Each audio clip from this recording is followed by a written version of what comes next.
Hello, hello, everyone. Good morning, good afternoon. It's good to see some familiar names and faces. I really always appreciate your attendance and support of this essential substance abuse skills webinar. You guys are great. Hi, Willamette, and I also see Tia's here, and gosh, some good names coming in. We've got a power group with us today, Ken. These are some providers that are making a difference out there. Marilisa's here. It's great to see you guys. This is fun. Really, really appreciate you guys. And Bertie's here. It's great. Well, I want to welcome everyone. It looks like folks are we still have a few folks joining. I have disabled the waiting room, so folks should be able to come straight in and join us. Got a wonderful presenter. My colleague, my friend, Dr. Ken Winters is here to talk about the adolescent brain and this other species that we call adolescents. They're a different kind of person. So, but I think today he's going to talk about how that intersects with substance use disorders and other considerations. So, I know many of you may have been with us. This lecture comes up once a year, and I want to so if you haven't heard this one before, it's very good, and I think Dr. Winters has added a few changes here and there, and I think he's going to try and share a video as well today. So we're in for some great information. We're hoping to have some time towards the end for question and answer. I'm going to watch the chat box, Dr. Winters. If we do have a question that pops up, I may jump in there and ask you in a moment. Otherwise, we can wait till the end and address those, accordingly. So, just have a few introductory slides I'm going to go through, and just want to share a couple things with all of you, the audience, especially those of you that have been attending these essential substance abuse skills webinars for some time. So I'm going to go through the introductory slides and share a little bit, and then turn it over to Dr. Winters. And we've got a lot of information to cover, so I want to make sure he has time to do that. So again, my name is Steve Steiny. I'm one of the managers here at the National American Indian Alaska Native HTC. And we have today, as I mentioned, Dr. Ken Winters is here. We're going to talk about the adolescent brain, or he's going to, and then hopefully you guys can interact and ask some questions as well, and ask yourself, how does this apply to the work that you all are doing? As most of you know by now, this event is brought to you by the National American Indian Alaska Native HTC. We are made up of a larger HTC network, including 10 regional centers, a National Hispanic and Latino Center, as well as a ATTC network coordinating office located at the University of Missouri. I'm broadcasting to you live from the University of Iowa. I'm up here on the 4th floor of the College of Public Health, and it's kind of a cloudy, cooler day today, so I'm enjoying the break from the heat we've been having. So those of you that are still under that heat dome, I feel for you. We experienced that quite a bit later this summer. As most of you also know, this event is funded and supported by SAMHSA. The content is developed by the presenter, and the opinions or ideas and information expressed do not necessarily reflect the views or policies of SAMHSA, HHS, or our center.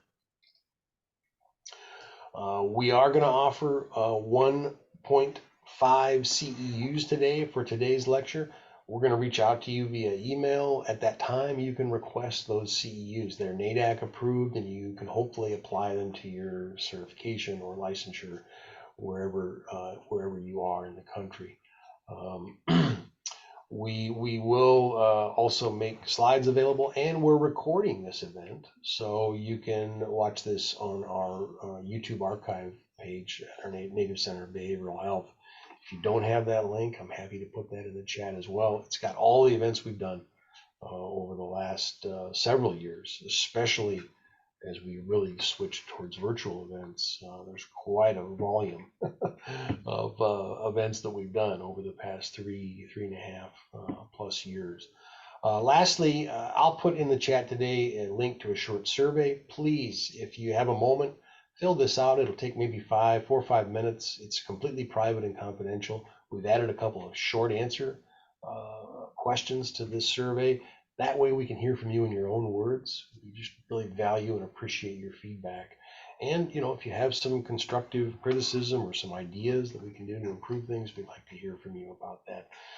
Before I move into the land acknowledgement, I also want to just let you all know that our grant was not funded. So our center will be shutting down at the end of this month. And it's come as quite a shock to myself and all of our staff here. We are still trying to sort through some of the details. I will post in the chat if you have information, or if you want more information about what's happened. I will give you a contact at SAMHSA, and you can reach out to them and ask what happened. We're still asking ourselves this as well. But I just wanted to say, and I spoke with Dr. Winters before we came on, what a pleasure and an honor it has been to be part of your professional development through this series. And I have valued and appreciated all of the interactions I've had with you over the past 5 years that I've been with the center. And I just want to say that I will deeply miss you all. I'm not going to say goodbye, but what I'll say is I'm just going to say see you around. Maybe our paths will cross again in some other way. This is not the end of our national center, but it is going to change, and things will not be as they have been. But I just want to let you all know how much I appreciate your patronage, your support, your continued interest in what we've been doing to try and assist and help Indigenous communities around this country, including our good friends up in Alaska. So I really do appreciate you guys, and I want to say thank you from the bottom of my heart. Thank you. Before I turn the floor over to Dr. Winters, I just want to take a few moments to acknowledge the land and pay respect to the Indigenous nations whose homelands forcibly taken and inhabited. Please take a moment to read this land acknowledgement that was created by 3 former members of our team, Sisters Ella and Keely Driscoll from the Winnebago Meskwaki Nation, and Mr. Sean Bear from the Meskwaki settlement here in Iowa.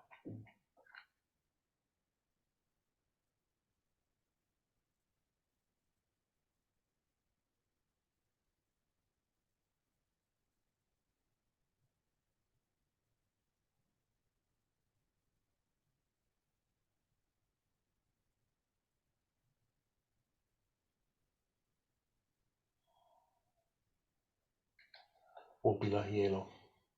Appreciate you. Without further ado, I want to again introduce my colleague, my friend, Dr. Ken Winters.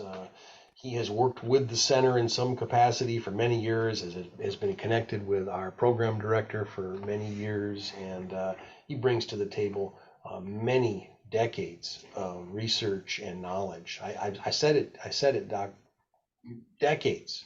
I'm just going to say it. I'm just going to put it out there. Been a while. It's been a while, yes. But time flies when you're having a good time with University of Iowa and its native center, and it has gone pretty quickly. Really, yeah, it really does. And these past 5 years for me have been just fantastic. So I want to turn the floor over to you. I know you've got some great stuff for us to consider and review. So I'm going to take my screen share down, and there we go. And I think, yes, there's your stuff. Great. My stuff's up here. Excellent. I want to echo your sentiments. It's been a pleasure, an honor to get to know you and your colleagues. And I'm trying to do the glass half full perspective on all of this. One door closes, the center might be able to open another door. Let's see what can happen. All the resilience skills that you all have, I think, will be helpful as whatever next paths or parts of the journey the center or a version of the center is able to take. So let's hope that we will reconvene, Steve and others, perhaps with slightly different name and format, but it would reflect that we were able to use our resources and have a slight pause, but return also as a strong center, a center that's done such a good job of educating and promoting services. I've always enjoyed the center because they were interested in this topic of adolescence, how brain development is important to our understanding of teens, what they're going through, and their health. If you've been to this skills lecture before, you'll see some similar slides, but new data, particularly about cannabis and youth development, I'll be showing, as well as a few other features. The slide deck will be available because several of the slides have links to resources that you can avail yourself of.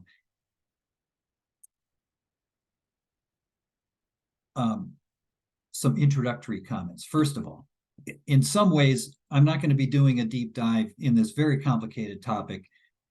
It could be a whole course at a university to talk about adolescent development and how brain maturation is important. My talk is going to be more like this, a bit more surface level. Occasionally, though, I'll do a deeper dive into some side topics. A personal disclosure.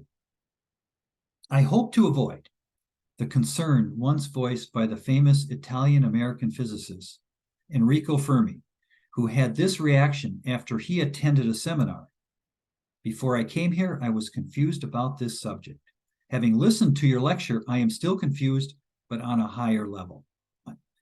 That's not actually great news. I'm hoping you're going to be on a higher level of knowledge and understanding, not confusion. A few resources. A free book. You can download this interesting overview of adolescence, a lot of social and health topics addressed in this National Academies Press publication. I mentioned this book before. There are a lot of books about adolescent development that are written for the lay person, for parents, but they're useful for service providers. This one I like, by Anthony Wolf. Get out of my life, but first could you drive me and Cheryl to the mall? You'll see later perhaps how the teen brain is developing in certain ways that on one hand they can yell at a parent, maybe even swear and curse, but then soon need a favor, have to ask in a nice way for something to happen when there's quite a contrast in context.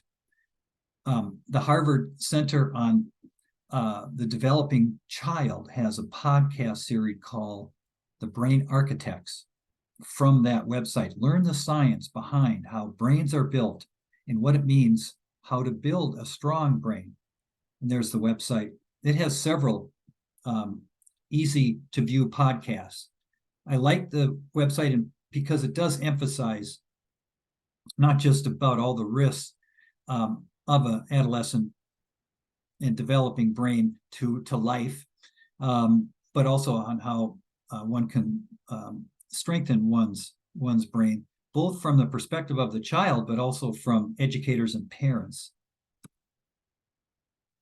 I like Sarah Jane Blakemore's TED Talk on this topic. It's about a 10-minute TED Talk. She does a nice job of speaking at a general level about this phenomenon of the mysterious workings of the adolescent brain.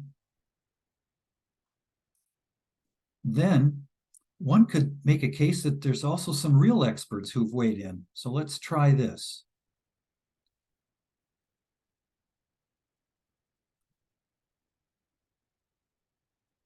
Oh,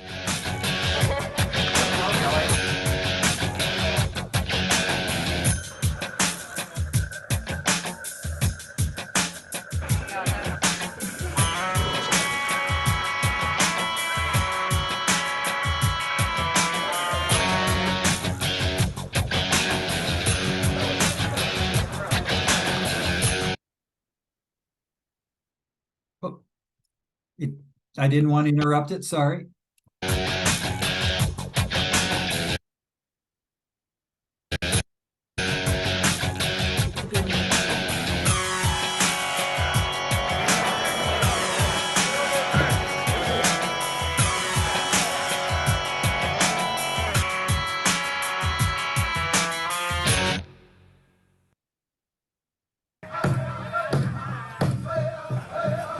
Hi, I'm Christina, and I'm here with Lightfoot at Skimitten, the Mashantucket Pequot celebration. He's a film actor and rap star, and he's made 11 albums. He's also a member of the Cherokee Nation, and over the past year, he's traveled to over 200 reservations to perform.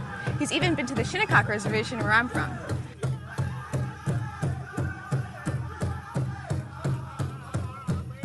So you've traveled a lot this past year. What's your Reach the Rose tour all about? It's to reach out to all of our reservations across the United States and encourage to them those things that were very, very important and what we lived by in the past and in today's contemporary world, make them a priority again. A beat to your forehead, I guess that's why I keep on seeing red. My people bled, and tears were shed for this land. My only mission is just to make you understand that I'm that man to make the difference. So you must have met a lot of teens? A lot. And I think that if I could say one thing that was probably really prevalent in all of their conversations with me is that they really feel frustrated sometimes about all of the things that go on in this world that just really don't recognize or identify themselves with us and who we are, and the lack of knowledge out there about our people. Okay, well, today we're going to catch up with teens from all over the country to learn more. First, let's meet a group at the Unity Conference, where every year, Native youth leaders and activists come together to discuss important issues of today. Like, for instance, misconceptions. It was like back in 7th grade. We actually got started into learning more about Native Americans more than just Indians and cowboys, like on TV show. From the way they made it sound, it was basically that Indians had died out with that time. When I go to school, some of my friends, because it's rare in LA to see a Native in your school or something, and so then when I say oh, I'm Native American, they're all like, oh, you are? Another misconception is that lifestyles. A lot of people think that we're all, they don't know about different tribes. They think, Native peoples are just, one type. Well, all the stereotypes and stuff like that all come from, TV, the radio, or whatever, like Barbie dolls or something, dolls. If they're gonna make a toy, an Indian toy, where they're gonna make a man with a bow and arrow, a man with a little TP. Of course they are. That's all they know. Mascots and stuff. There's the Indians and Redskins, yeah. And then it's what do you think?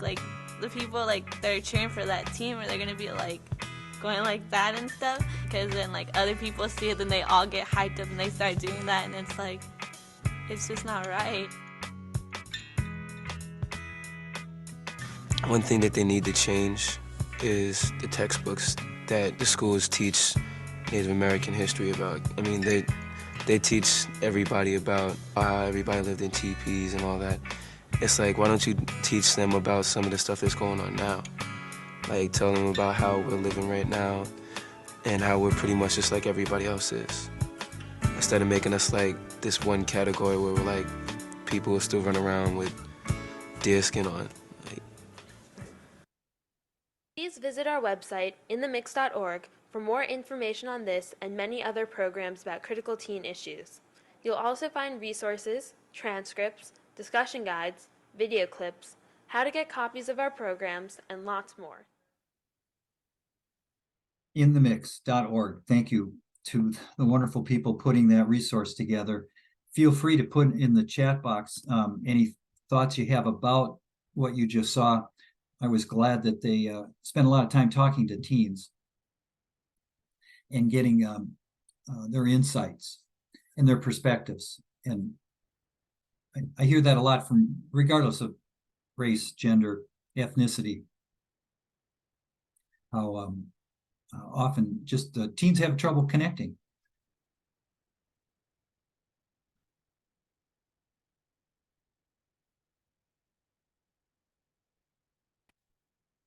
Don't know if anyone wanted to unmute and just share a thought or two on what you liked about the video, or anything in the chat box.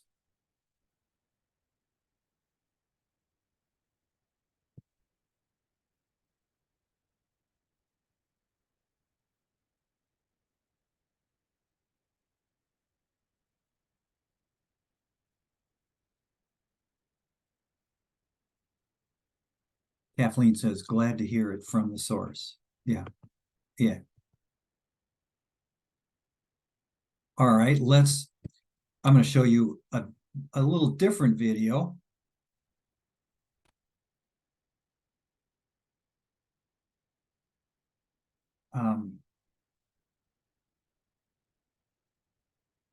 There's also adjustments that are needed by adults when it comes to dealing with teens. So the Gen Z, or the Zoomers, are perhaps our most recent generation of teens. Well, here is a challenge by an adult dealing with it. Okay, that will be 5528. Okay. Oh, actually, our card reader's broken. Then why aren't you guys closed? I mean, you can still pay for stuff. You just can't use a card. I can still use Apple Pay though, right? No, that uses the card reader. And like I said, the card reader's broken. So then what am I supposed to do? We take cash. Like Cash App? No, like cash, like physical, tangible cash, like paper money. Monopoly money. No, like change, like coins. Like a pirate? No. Look, why don't you just call your mom or dad and have them come and pay for this? They know what cash is, right? Ugh, my phone is dead. Do you have a charger? Can I use yours while mine charges?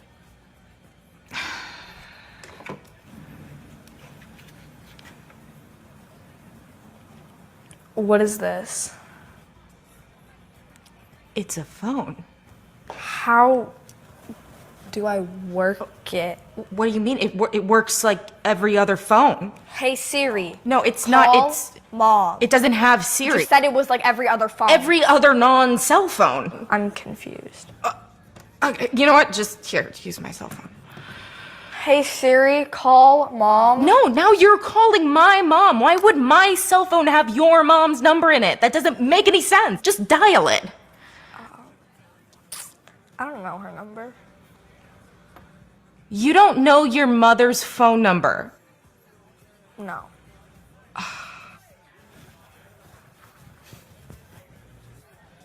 What are you doing? Stop doing that.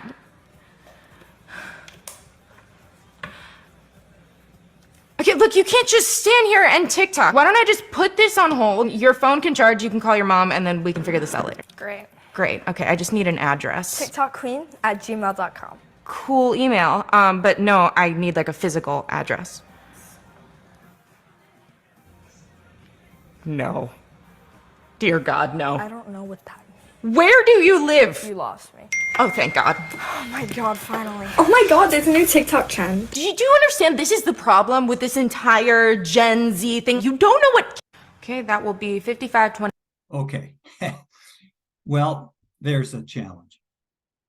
It was over the top, that representation, but it does raise the awareness of how connected young people are to the electronic world, and that can lead to many differences the way adults are perceiving the world. Later on, I'm going to talk a little bit about the intersection of teen brain development and social media. Two cautionary notes. One is this is a heavy, attention and a big spotlight on brain development and its impact on behavior. But I don't want to make any kind of impression that there is not significant impact from the environment and social determinants also on teen behavior. Of course, it's an interaction of of biology and how the brain is developing, and then in the context and the all kinds of influences that are non-biological, and they come from many spheres. They come from the individual, their experiences, and then outside the individual, there's family, there's community, the tribe, and then the society in general, and they bring both protection and risk factors to bear on behavior. These things interact with the brain, and brain development does mediate some of these interactions, which we'll talk about. But it's a brain development focus. Just keep that in mind. But I want you to know we all appreciate the importance of non-biological factors, and we're trying to understand something complex like human behavior. The other cautionary note, this science is still in its relative infancy. One facet of that is that studies typically do not have large samples and are not very diverse in terms of ethnicity and race. So a lot of the data is going to have to get further studied, further analyzed, or looked at in different ways when people can collect samples with more diversity. That will be facilitated by the Adolescent Brain Cognitive Development Study. It's a national study that's ongoing, where over 13,000 children are being recruited in the preteen years, and then their trajectory and their progress through early and late adolescence, and hopefully into adulthood, if the funding continues, can be tracked. And all kinds of interesting phenomena will come out of this study. And one thing is, you might realize, well, they're recruiting children because they want to see what the effects might be or not be based on drug use. And so most young people in America don't start using drugs until after age 10 or so. So they'll have all kinds of baseline data that's pre-drug use. So 3 big topics. What's the relevance of all this developmental science for you in the work you do? And then big section, I'll overview the brain development process, and then talk about impact of drug use, mental health, and early experiences, including social media, on brain development, as well as how brain development influences all of these drug use, mental health, and early experiences, because it's a two-way street, and then a summary. But I want to start with, so why is this going to be relevant to you? And so I'm going to start with, though, a quiz. We'll get the answers to this soon. Question 1. These are all true, false. One modern day sign of the effects of adolescent brain development is the great interest by teens in social media. Is that true or false? Second question. Assigning the legal minimum age at 21 to use alcohol and nicotine products is not supported by brain development science. True or false? And the third. The brain maturation process for native youth and non-native youth follow the same principles. True or false? Keep those in mind. We'll return to them. So how is all of this relevant? So a brief overview of where this knowledge can help you, whether you're a prevention expert, a treatment person, helping young people in recovery, if you're a school teacher, or if you're a parent. Kind of a broad brush with this section. So the first relevance point is the value in teaching young people about this science. They seem to engage readily with this topic area. It can be very interesting to the teenager, and it's quite easy for the teen to figure out, whoa, that might explain all kinds of things happening to me, or all kinds of things that are occurring in my life, or ways I'm saying or seeing things. A focus of that can be on the importance of being good at decision making, since brain development has a big impact on how things are perceived, and then what you say or do, whether it's the short-term or long-term decision. And so principles along these lines are to teach young people about taking risks that actually are favorable, that they fit the asset category and promote personal growth. Teaching on second thought skills is an interesting concept for teens, making them realize that their first thought to say or do something doesn't mean that they have to act on it. And they can pause and reflect and see if they can maybe assess what they're thinking of doing or saying and come up with alternatives. The teen brain's capable of that, but too often, given certain situations, it's not easy to kick in a second thought skill. If you ever hear a teenager say on second thought, that's a great thing for a teen, and you want to reward that moment and encourage that person to keep doing it.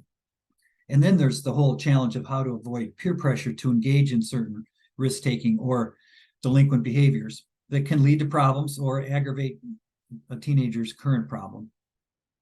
And so certain skills along these lines are very helpful. If you're interested more in how you could use some exercises and activities with teens, whether they're in a classroom or you're working with them in a clinical setting, to do better job of decision making, send me an email. We've come up with a resource, user-friendly, that guides any instructor or facilitator how to use this with teens. It's a free resource. It comes with PowerPoint, suggestions for activities, links to videos, etc. So there's my email, and I can send that to you. Second relevance principle is the importance of using evidence-based prevention programs. There are now a lot of them. On the right-hand side are labels for various sources, and the list is below. NIDA has a very good document, and then there's a literature review by the Cochrane Group, and then an international substance use prevention organization also has put together a compendium. But good programs fit, I think, to be effective because they're developmentally adjusted, they're culturally informed, they address all substances, focus on skills such as decision-making, focus on propping up one's assets, and most of them have a parent component. The best ones are multi-component, including activities and engagements with the parents is very important. Third relevant principle: the earlier the treatment, the better. Now, better means the individual, if they have a problem and they get treatment sooner than later, they're more likely to achieve health much sooner.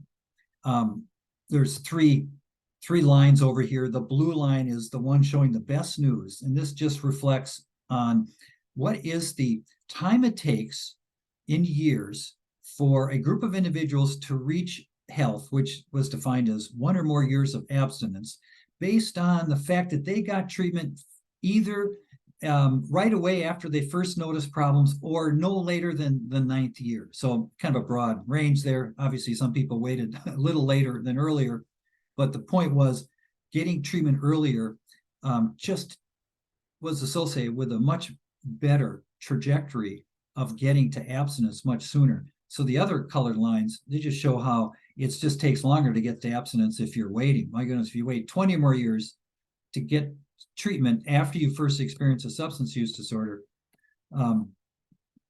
it takes longer for you to get this wonderful outcome of at least being abstinent for 1 or more years. So working with young people, early signs of a substance use disorder, or at least early signs of problematic use, can be most effectively addressed by trying to get some intervention or formal treatment for that young person. Fourth relevance principle, as best as possible, use evidence-based treatment. There are several reviews on this. I put in red NIDA's report in 2014. If you just Google NIDA adolescent drug treatment, you'll get a free download. And this provides us the basic principles for providing and implementing effective treatment for teenagers. As a side, they highlight the great value of motivational enhancement therapy, cognitive behavior treatment strategies, and family therapy. if someone were to ask me to set up an adolescent drug treatment program, I'd want the treatment approaches and my staff to be well trained in those three practices. That's just a reminder of this. And there's the cover of the principles document by NIDA. Why are CBT and motivational interviewing helpful for teens? I think it's in part because it's very practical and it helps with some of these difficulties with teens in decision making, or I'm calling it here, good self-regulation. And so these 5 bullets here represent some challenges to teens with decision making and using cognitive behavior approaches, and the great connection with motivational interviewing I think can optimize how one can address some of these challenges with teens and health. So the NIDA book and others that have summarized this literature are in many ways looking at westernized approaches. But with Native youth, I think there's a sweet spot where you can blend the best features of these approaches with traditional. And so there are now studies that have looked at this and found that there's great value in making sure that these evidence-based practices are culturally informed. Cultural-based interventions enhance pride in Native traditions and promote recovery. They support traditional healing practices and beliefs. And they also support and endorse the view that there is no single right way of doing things. There are many paths to healing that exist.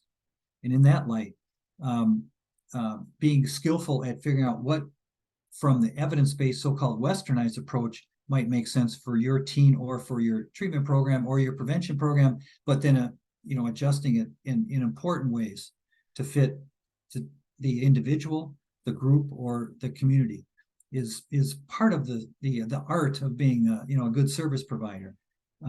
But you likely are going to optimize the outcomes of what you're doing if you can find a skill at that.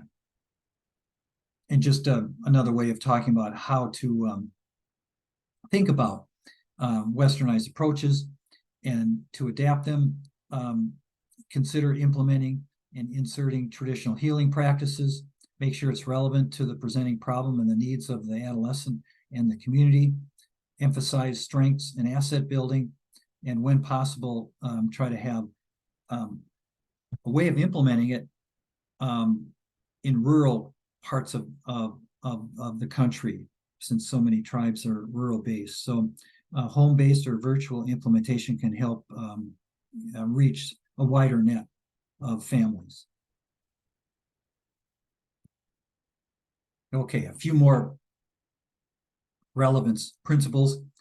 I'm big on trying to increase the cannabis and vaping IQ of teenagers. So I focus on 2 drugs because they're the 2 that are getting a lot of unfortunate popularity among young people. There's more normalization of using cannabis and of vaping nicotine than the health picture would dictate, since both of those habits do lead to health problems. So increasing or just upgrading teenagers' knowledge about these 2 substances and the potential risks is a way to start to talk about other prevention strategies to get teens either to cut back or to stop using. 2 websites here, one I like for cannabis and another one for vaping. These offer an opportunity for you to download information that you can turn into exercises and quizzes. And then the principle about teaching parents about brain development. I have my cartoon here from the newspaper. I attend as many parenting classes as I can, anything to get away from my children. Here's one exercise we use. Feel free to use it. You could print this out and can be the basis of a handout or an exercise, but we get parents to talk about how they can improve their parenting for each of the 6 principles here, with each principle having a key word that starts in a letter that eventually spells parent. So each row represents a discussion you can have with parents and ask them, so what do they think about that principle? How would they try to advance that principle as a parent? What have they already done as a parent related to that principle? And then it's also fun to ask, so what efforts have you tried along that line, but you got frustrated? You maybe under the second one, assist children with challenges that require planning. So when parents get into that, they talk about how frustrating it is. So they try to get their teen to plan ahead to have enough time to do homework, and they get a big pushback, and then the teen can't finish because it's late, and then the homework assignment isn't done, and other problems occur, etc. But so it can be a group activity, or you can do it one-on-one. It could even be done with teens and parents. Everyone talk about home life and how certain behaviors by the parent can help the teen with their issues, and how the teen can be appreciative of the efforts by the parent, and not perhaps pushing back so much when the parent tries to assist children. Or how about that E, encourage a lifestyle that promotes good brain development. Things like good diet, having enough sleep, being active, staying away from indulgences, staying away from drugs, all that promotes good brain development. So it could be also a way to get a nice discussion back and forth between the adolescent and the parent. Okay, to the heart of the talk, let's get going with an overview about brain development, and then some intersections with various health issues and topics.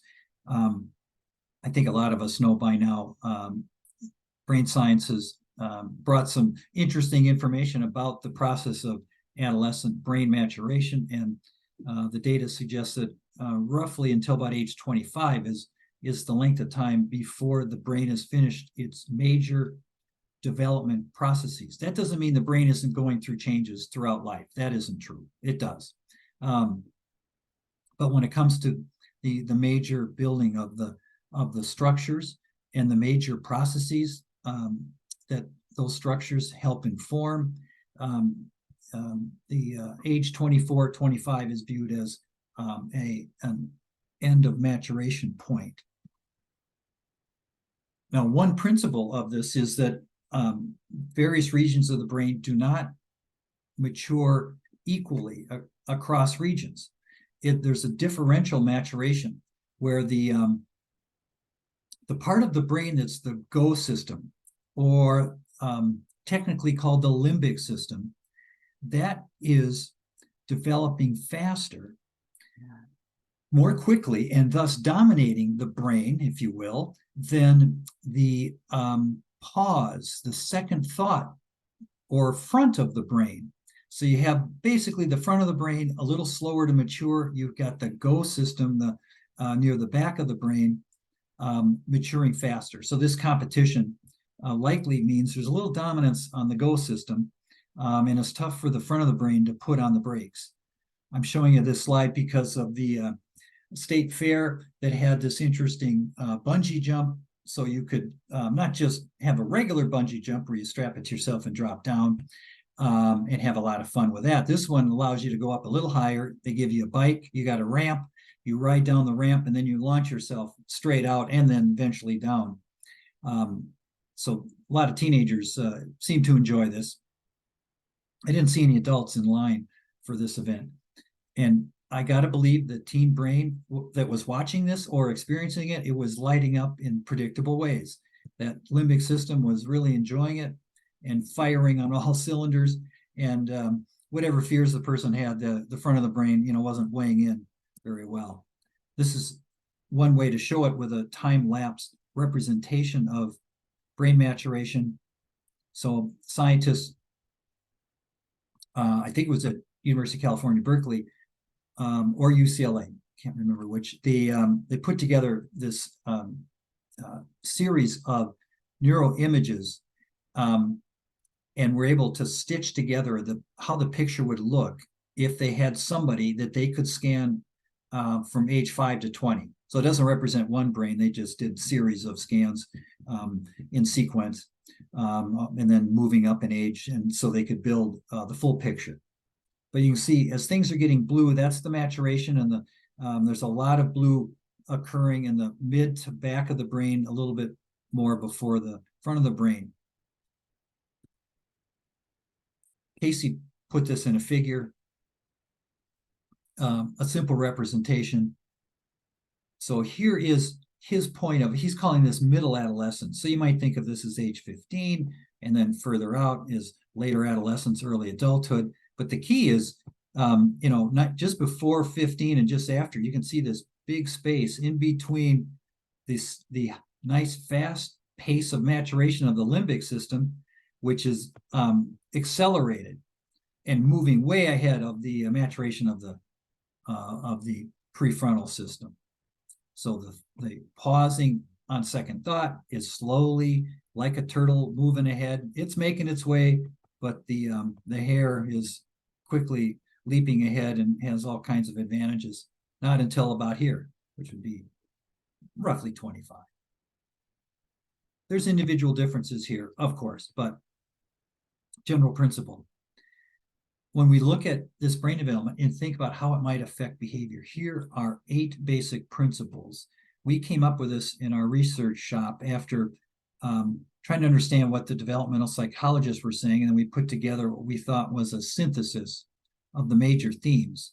And so it has 3 components to it. One is the 4 ways that the brain should lead to a preference for certain things. So adolescent brain development suggests a preference by the teenager for physical activity, high excitement, activities with peers, and novelty.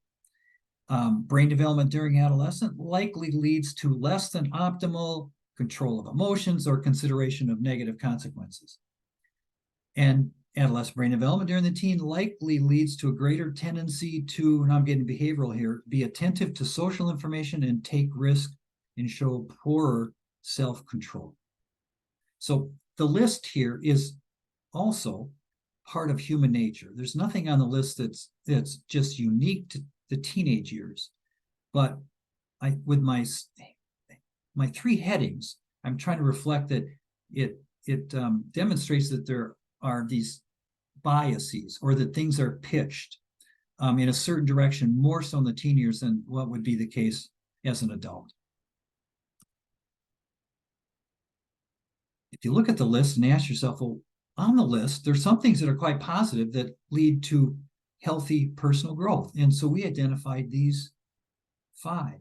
All the preferences actually can be quite useful as a teenager wants to grow and extend themselves and develop skills and personally grow and help themselves as they're getting ready for adulthood. And then even taking risks, the 8th one, can be viewed as very health promoting. And then on the other side, some of these could lead to unhealthy or unwise risk and lead to health problems. And the list we thought was a little larger. We didn't put physical activity in the red, but we put all the others as a potential example or a potential factor that could contribute to a teenager doing something unhealthy or unwise. Risk-taking is an interesting part of adolescent development. Teens are not deficient in understanding risk, the science says. One of the problems is their decisions to engage in it or not is heavily influenced by emotional and contextual factors, not cognitive or thinking factors. And this bias in the teen years is more pronounced than is the case as an adult. So the odds are, if you're tempted to do something and you were a 15-year-old, you would likely act on that temptation a lot more readily if there was the same temptation and you're 30 years old. Driving is one example where that has played out in the real world. This is an ad from the insurance company Allstate that was published in 2007 in the New York Times. The ad says, "Why do most 16-year-olds drive like they're missing a part of their brain?" And then they put that part of the brain, prefrontal cortex, with a Volkswagen type hole in it, which means they actually were somewhat accurate with where the neuroscience says there at least is some slower maturation. But the ad is promoting the idea of states and families trying to sign up for these graduated driving licensure regulations, which try to put some guardrails around early teen driving or teen driving that is contributing to risk taking behind the wheel. And one of them is when you're with your friends. You may know that so many accidents by young people, new drivers, is not by themselves, but when they're with their friends. And so all kinds of distractions and other kinds of phenomenon can be at play that contribute to unsafe driving.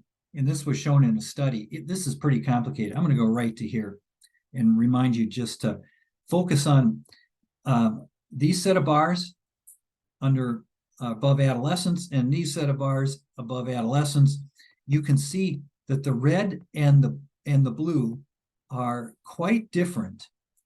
And what's the reason for it? What happened was in the study, the red was the ability for the teens to drive in a simulated driving situation when they had a friend present. And so the red bar is higher because they made more mistakes. In simulated language, they showed riskier decisions and they had more crashes, all simulated. Whoops. And you can see that the red and the blue bars are very different for the adolescent sample, but for the young adults or adults, there is no, there is no statistical difference. So the peer effect really showed up for one age group, just the adolescents, but not for the young adults or the adults. Now the blue bars are interesting because that's the simulated skills of driving when there was no peer involved. So the young drivers, even though they were newer at it, were equal in driving ability to the other age groups. It was just entering that one contextual factor that separated the groups in the wrong direction, of course. All right, let's talk about some health topics. The first one is the issue of drugs in the developing brain. Let's start with this question. Are adolescents more susceptible than adults to drugs? I've phrased it this way because all humans are susceptible to the effects of drugs. Individual differences, of course, occur with that, but in general. So when we think of brain development and an intersection with drugs, a question would be, well, are they more or less susceptible? And several lines of evidence.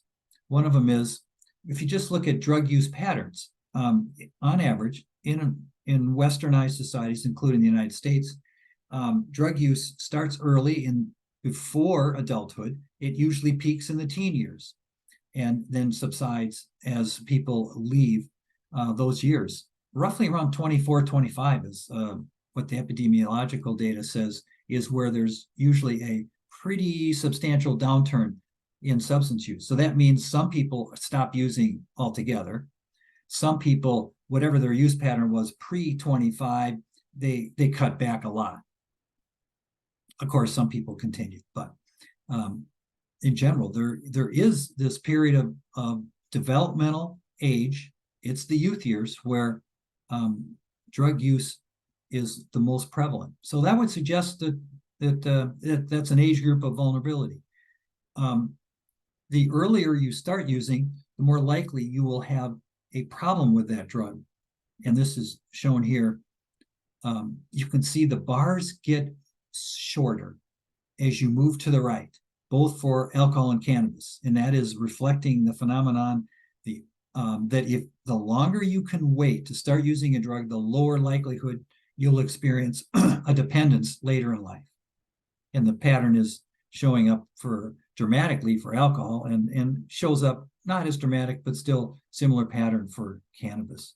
So imagine if you can wait till 21 or older to start using these data, would suggest, less than 10, right around 5% chance of having a dependence problem in life. Way over here, if you started before 13, your risk is just significantly elevated. A little bit on alcohol. Adolescence is a period of time where developmentally, due to biological factors, one is probably more susceptible to the effects of alcohol. more likely to enjoy the positives and more likely to be less sensitive to the negatives. This doesn't come from experimental studies with humans, but from animal research. You can demonstrate this. The big studies were done with rats.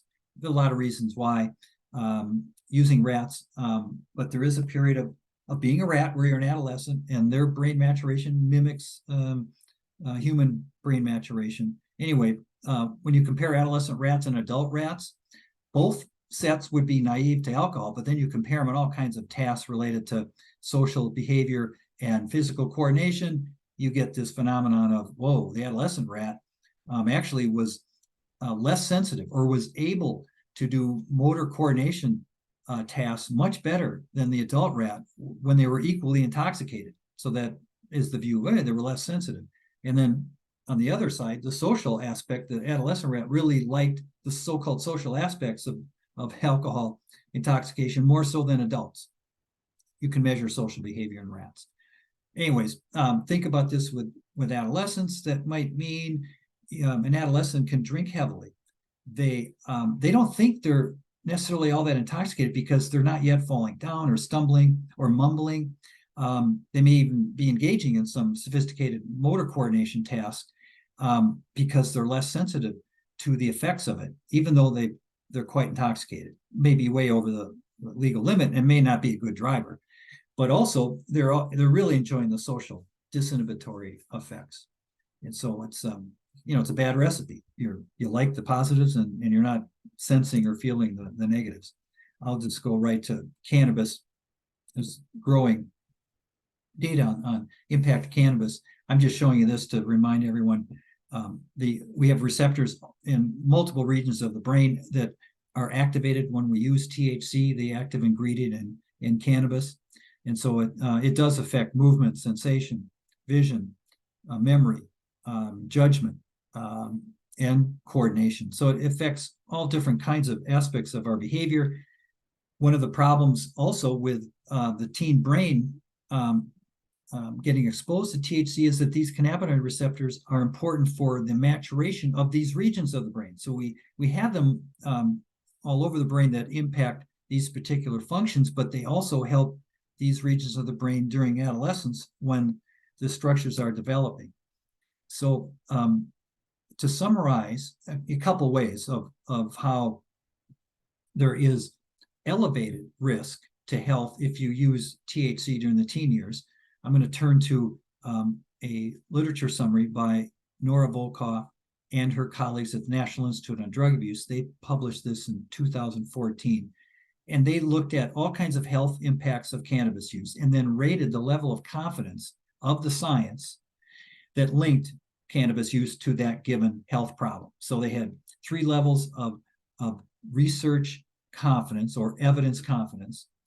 And you can see how it sorts out: low level for lung cancer, and then medium for those 3, and then high level for those 4. But the reason I'm showing this slide is here, because they also then talked about, well, where was the evidence that linked that the aggravated or accelerated health problem if use began during adolescence? And they identified these 4, 2 of them in the medium level of confidence category: altered brain development and increased risk of chronic psychosis, and then high level confidence of increased risk for addiction and diminished life satisfaction. So among the 8, they saw 4 of them as, at that point of looking at the data, and this is the early 2000s, where use during adolescence aggravated or elevated a person's risk for these problems.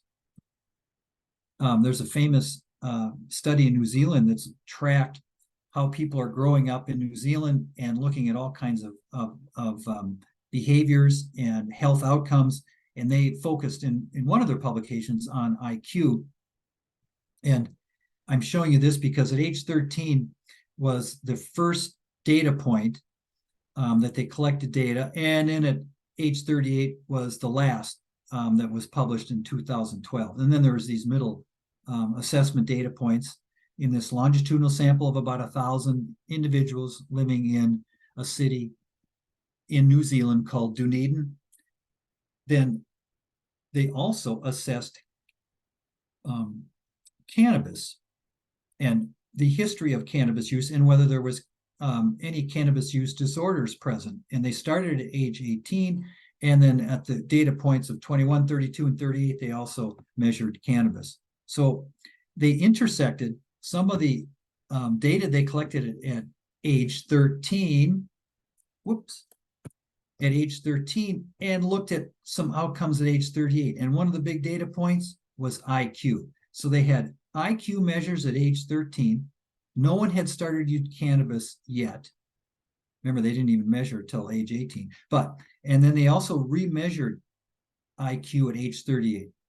So it's a, the standard IQ test. It's book learning, developmentally adjusted. I'm first to appreciate IQ testing only looks at a certain slice of people's ability to do well in life and to function and be happy. But for better, for worse, at least you can get scores and you can make comparisons. Well, the big story of the comparisons was there was a drop of about 8 IQ points in this longitudinal sample of individuals that did two things related to cannabis. They started using before age 18, so they were called early onsetters, and they used heavily. That's why they're in this 3 diagnoses category. So remember, there were several data points along the way where they were measuring cannabis. So 3 out of 4 times of subsequent assessments post-18, they met definition of cannabis use disorder. So they call that the heavy users. Now the orange bar, so red bars aren't as low, but they do represent if you, all those that use cannabis early in life but didn't use as heavily. So there's a little bit of a drop, but you don't get the big significant drop until unless you were in that heavy early onsetting group. What are the blue boxes? They represent those that did use cannabis, but they waited till after 18. And so I think that's another part of the story. Even though the blue boxes drop below the line, it means there's a minimal drop of points, but we're talking about 1, half a point, 2 points, nothing perhaps observable in somebody's life. But the story is waiting till after 18. It just meant you didn't face some big time risk in terms of cognitive functioning downstream in life, as opposed to those that started before age 18. I'll skip that, kind of saying the same thing. Cannabis in America these days is also being looked at in terms of the impact when a state legalizes or not. So there are quite a few states, almost half have legalized it recreationally. And if you put in the medical plus recreational states, you're up to 38 states in the United States. So this was a study by O'Grady and others that looked at how many surveys were out there where they could compare a state's cannabis use levels of various age groups before they legalized it at that state, and then where that state collected similar data after legalization. They are not longitudinal samples. These are cross-sectional. So you always have to worry about, how much causal inference we can make, but still informative to try to compare pre and post legalization. So there were a lot of studies, and they broke it down into 3 age groups: adolescents, young adults, and then the 3 studies that measured cannabis use disorder and possible changes. So briefly, there were 23 studies that had adolescent data looking at frequency or pattern of use before and after. The summary is, 10 of the studies reported basically no change in the prevalence use associated with legalization. That is the pre-post legalization, no significant prevalence use change. 6 studies reported a decrease and 7 reported an increase. So not all states reported an increase. Some were a wash, and then a few even reported a decrease. Young adults was a different story. Out of the 13 studies, 8 of them showed an increase, so more than half, and 4 showed no change, and only 1 showed a decrease. Young adults would be 18 to 25. And that is the group in America that uses cannabis the most, regardless of whether they're in a legalization state or not. Then 3 studies went past just measuring prevalence and was able to get diagnostic interviews and measure cannabis use disorder. There were 2 adolescent studies that did it, and both of them showed an increase in the prevalence of cannabis use disorder. One of them showed a 20% increase. 20% increase, not a level of 20%, but a 20% increase when you compared the percent that met cannabis before and after that state legalized. The one young adult study did not show a change. Kind of interesting, big topic that continues to get studied, where certain data sets can be capitalized upon because states had prevalence or epidemiological data before they legalized, and then the states are still collecting subsequent data post-legalization, and then researchers get their teeth into it and see if they can come up with some conclusions. Remember the ABCD study I mentioned, about 30 minutes ago? So they will be able to look longitudinally at young people where they were measuring baseline data or even early teen data before a state went to legalize, and then they're going to, with follow-up data, be able to look at those teens that now were living in a legalization state and those teens that stayed non-legalization, and see if changes are predicted or are a function of whether a state changed legalization status. So that'll be interesting because it'll be longitudinal data with some rich sample sizes, etc. So I think the answer to the question is yes. I think adolescents are more susceptible, but it's impossible to do perfect studies. And but there's I think several lines of evidence that I think point to the fact that yes, that is the case. More evidence and more studies are needed, of course. And some of the data are animal studies, animal models, and you always have to be cautious about generalizing from that. But the experts have weighed in. So if adolescents are more susceptible, as the data seems to pitch toward, what are some of the reasons why? Well, one could be because of brain development, that might lead teenagers to normalize substance use, feel more emboldened to experiment, and even if there's problems arising, not think about pulling back. And so I've listed that one slide again that has the so-called red high risk features of adolescent brain development. They all could be weighing in on the risk taking of using substances, as well as not contributing to insights about cutting back. So surely the being with peers, taking risks, social information that's rewarding substance use, not caring about negative consequences, all those, they could be weighing in. So in some ways, brain development, which contributes to certain behaviors and attitudes, somewhat unique during the teen years, that might be a path or lead to several paths down interest in using. Then there's the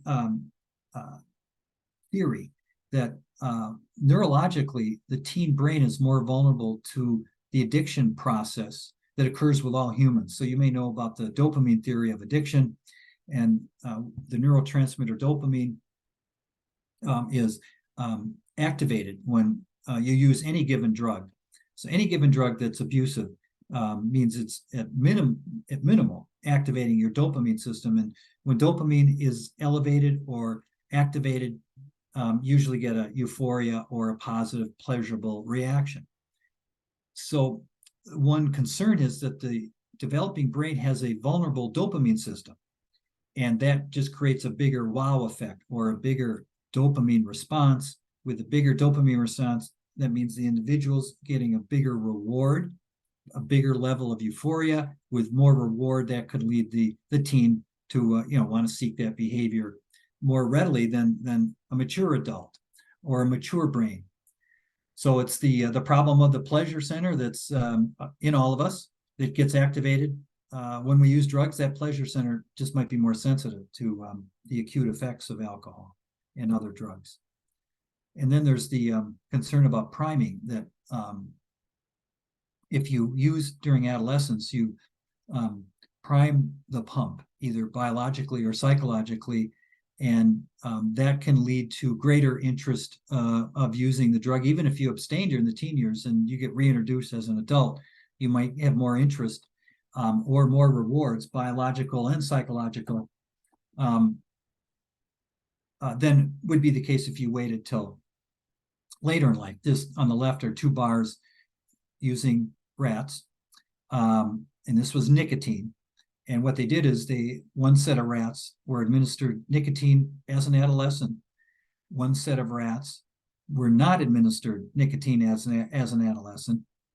Both sets of rats, were then reintroduced or introduced nicotine as an adult. And the adolescent bar represents that group that got it during adolescence, and they were more interested in self-administering nicotine as an adult, almost double the interest of the adult new to the experience of nicotine, but still having some interest, much less though than that adult who had something going on biologically or psychologically that triggered that extra interest. So let's see how we're doing.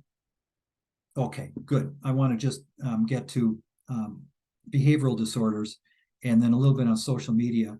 A reminder, adolescence is a time when many severe mental disorders have their onset. Here's a list of the major ones. I think I put them alphabetical. I tried to.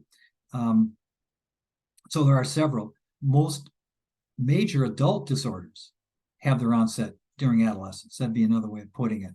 So it's a vulnerable period in general. And surely the experts talk about perhaps brain development when it's not going well, or when that vulnerable brain is exposed to trauma and stress, particularly if it's more than acute, alters phenomenon, alters the future development of the brain, future neural structures, and that leads to problems in self-regulation, emotional regulation, decisions that are made, etc. If one were to track the extent to which Americans suffer from certain disorders, there are several that do have a greater likelihood of a much earlier onset than later. And this is represented here by Kessler's study. The numbers above the bars represent ages, but it's not just a mean age. It's the age at which 50% of the individuals that eventually had the disorder below the box showed that disorder before the age that's listed. So for any of the adults in Kessler's study that reported an impulse control disorder, which was not substance use disorder, but it was mostly the adult ADHD or sociopathy. For those that had it as an adult, 50% of them reported having either full-blown or many symptoms of that disorder before age 11. And so you can see anxiety also fit the same. Any substance use disorder, 20.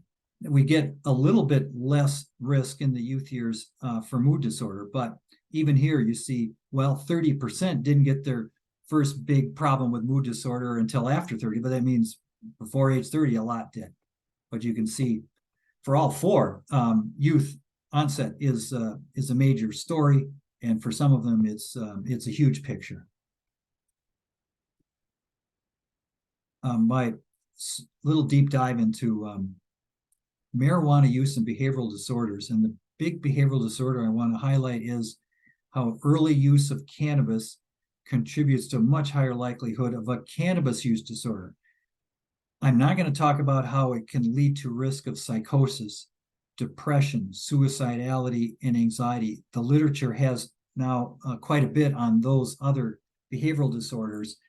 And the literature suggests that it really is a driving force among many young people to develop, unfortunately, these severe end disorders when you use cannabis early in life, particularly this high potency THC that's out there.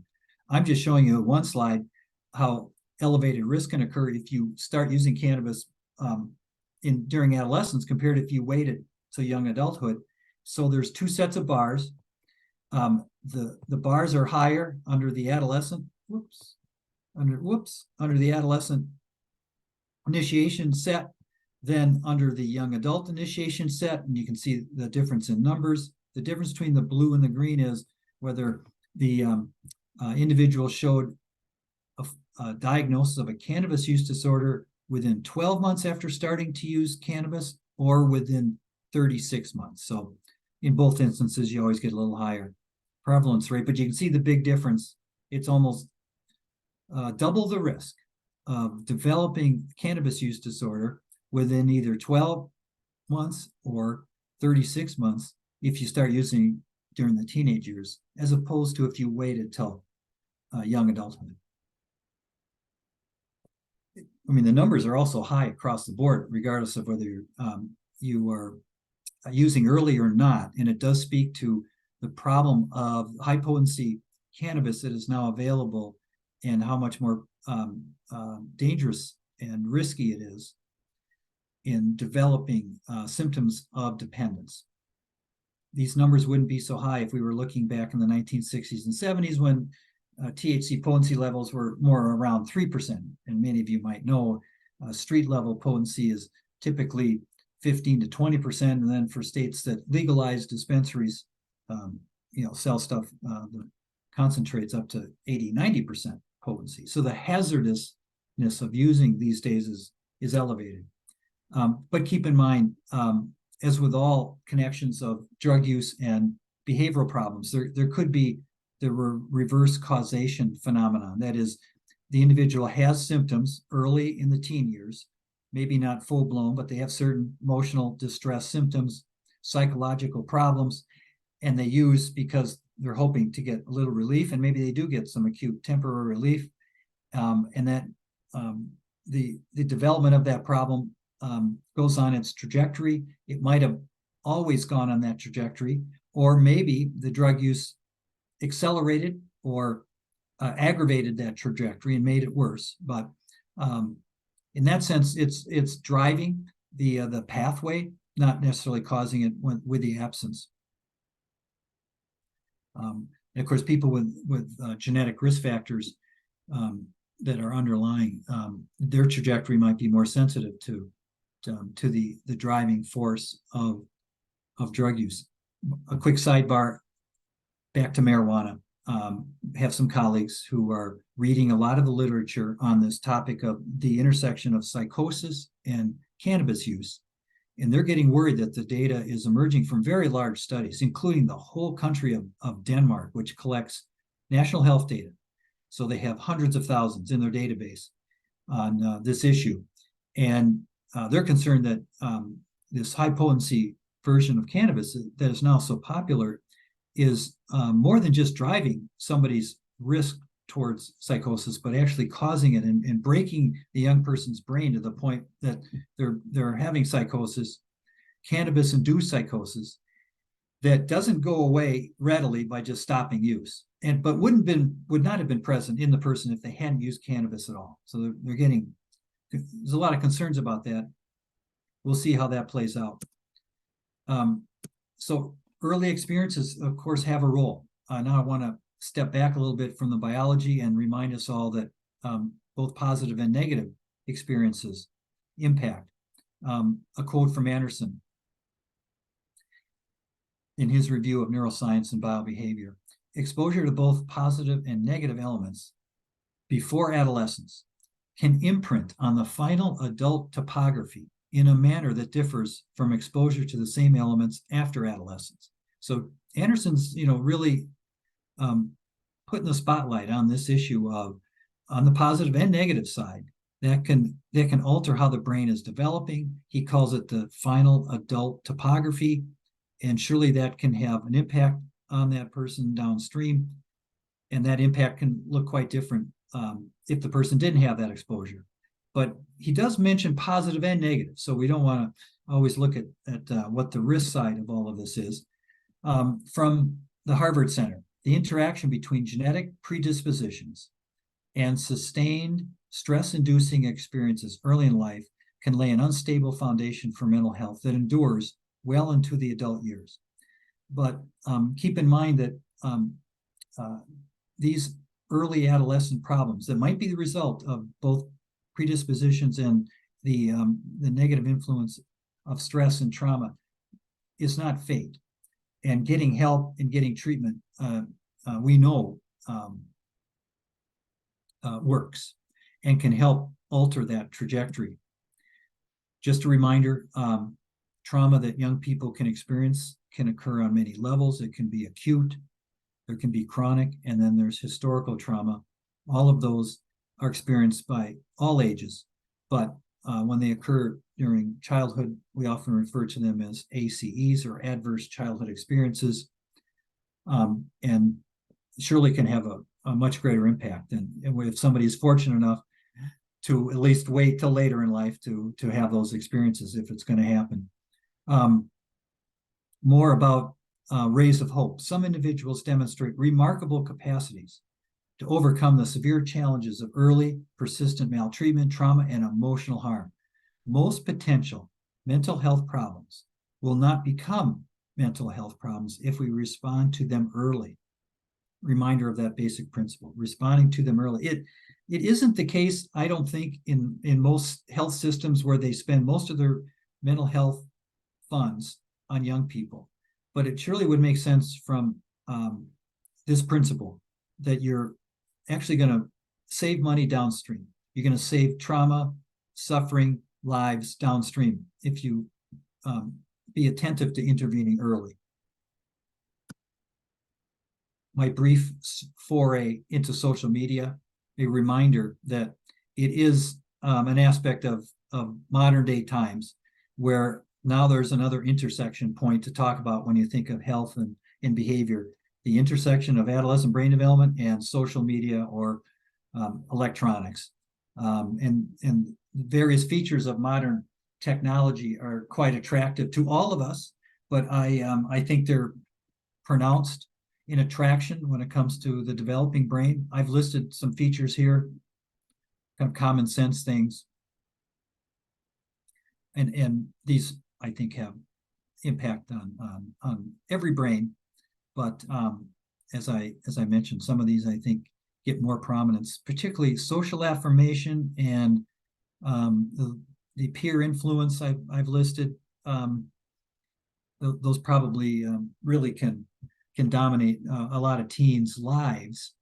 They did before there was modern technology, and then modern technology is either creating an affirmation that it's important to have social rewards and important to be following peers, or maybe it helps teens that want to pull back on some of these influences, and technology can help them put up guardrails.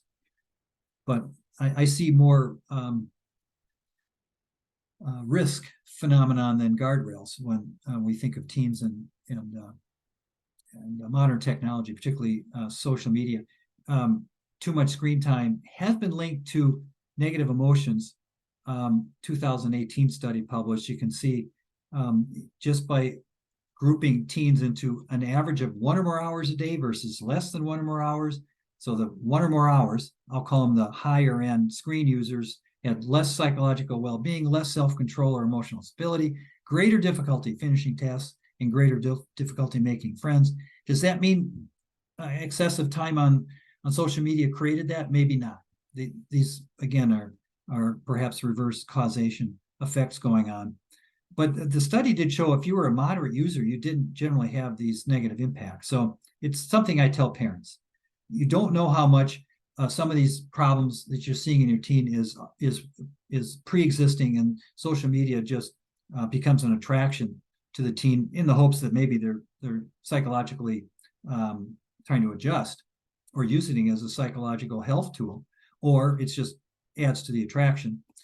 But work to get the teen to use less. It's really hard to get a teen not to use if they're a heavy user.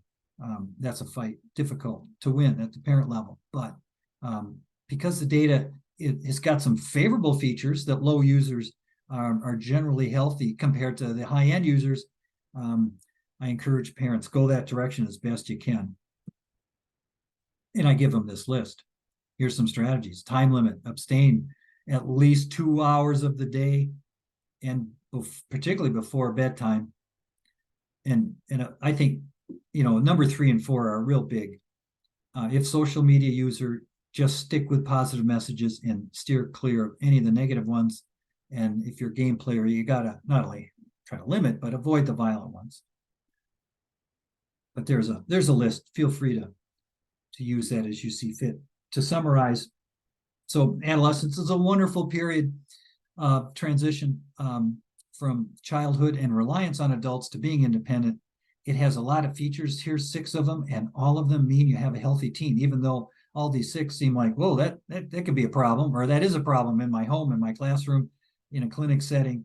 But they reflect normal adolescent tendencies and behaviors. And the good news is, for most teens, all of those 6 bullet points, they become less prominent, or they become minimized. I'm going to skip that and just remind you, one way to summarize teen brain development is it's a Nike brain dominated by the swoosh, where there is greater interest and greater attraction to what is perceived as reward incentives, and less attraction or less perception of negative consequences. And I tried to talk about where the science is these days on showing that adolescence is a vulnerable period when it comes to substance use and mental health. And it surely means prevention and treatment efforts are A, important, B, make them culturally informed, and C, try to be as best in aligning them with evidence-based principles and practices. Okay, we got to do the quiz, right? One modern day sign. I assume you all thought that was true. It's a something we didn't see 20, 30 years ago, but now that's yes, social media. Go on any bus where there's young people, and what's the percent that are just buried in their cell phone checking social media. Assigning the legal minimum age at 21 to use alcohol and nicotine products is not supported by brain development science. I called that false because I think brain development science at least helps minimize early onset use. Brain science might say, boy, it's too bad nobody wants to put the minimum age at 25. That probably won't happen, but there's some brain science support moving it to 21. I know that the 21 minimum age, at least for alcohol, was because of the highway traffic safety data.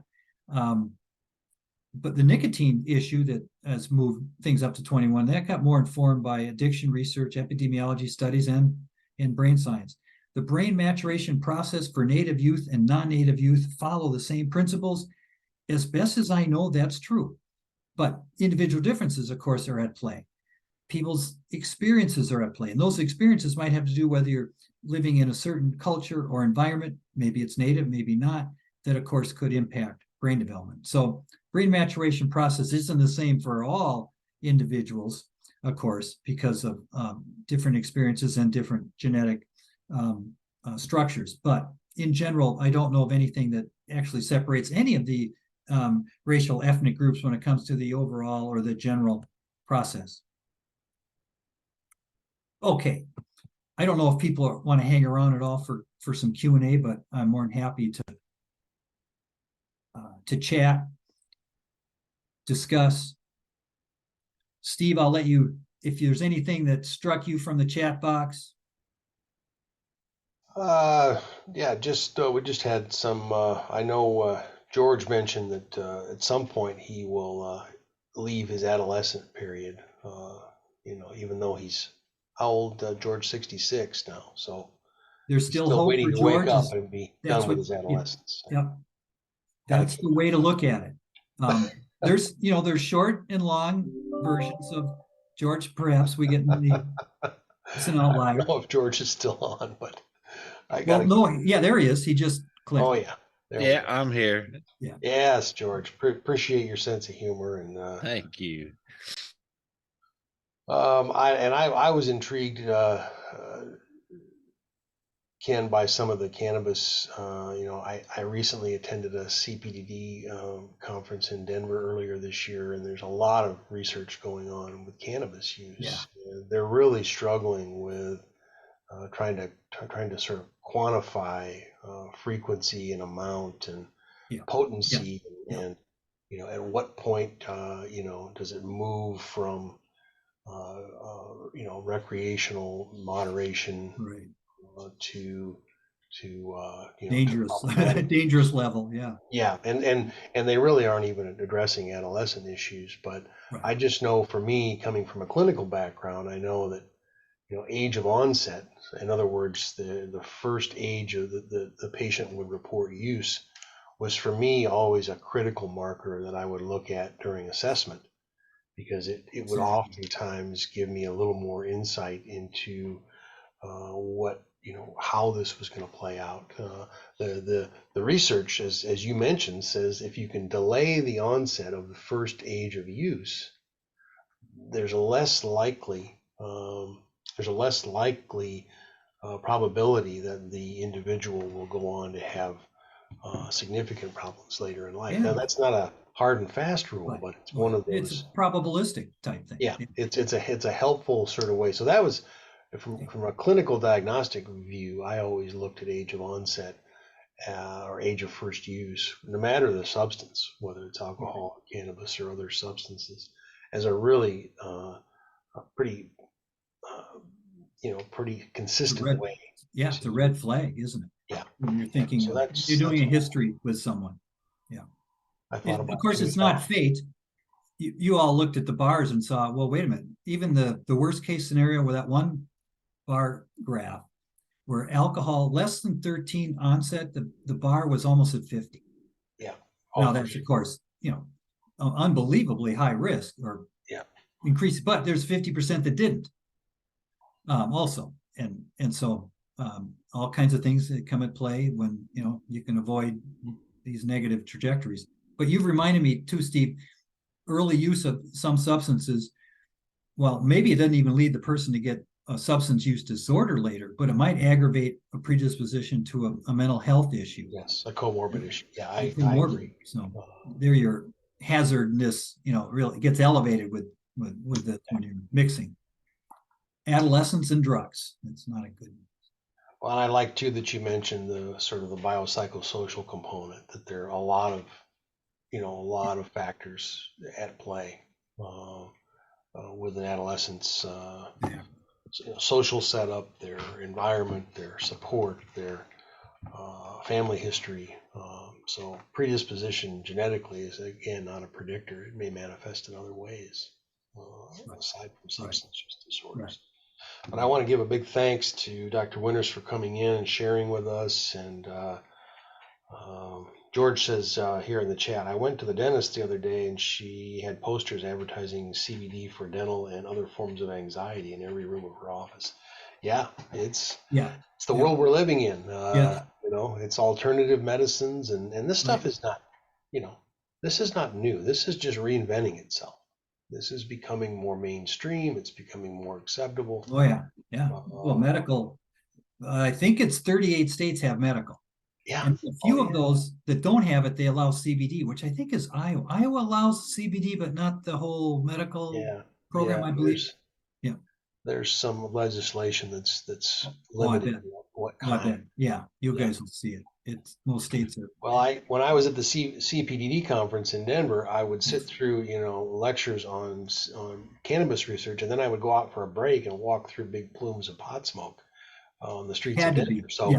There was there was just this sort of irony in it all. We're trying to figure out what the impacts are longitudinally, and I don't know that we'll know, but there's a lot more research out there now than there was even 10 years ago. Well, and one of the things with CBD, it's not clear always what somebody's getting when they buy CBD, because to make it and not include a lot of Delta 9 or Delta 8 sometimes can require more cost in the synthesizing process, and some go the shortcut route. So you think it's CBD, you actually might be getting the stuff that could be intoxicating you or helping you with pain, anxiety, because it's Delta 9 that might be in it, or Delta 8. So that's another, because a lot of it's not tested. Yeah. That's Well, I know we're past the bottom of our allotted time, bottom of the hour, our allotted time.